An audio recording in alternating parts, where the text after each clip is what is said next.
tinatanggap ni dating Police Officer 1 Wilfredo Gonzales.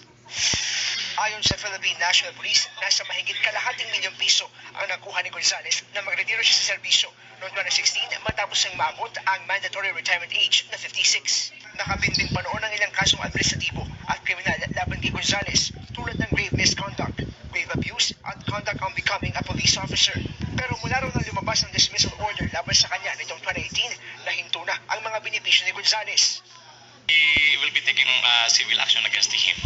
We have already referred this to our legal and civil action will be undertaken against him if he refused to return the amount.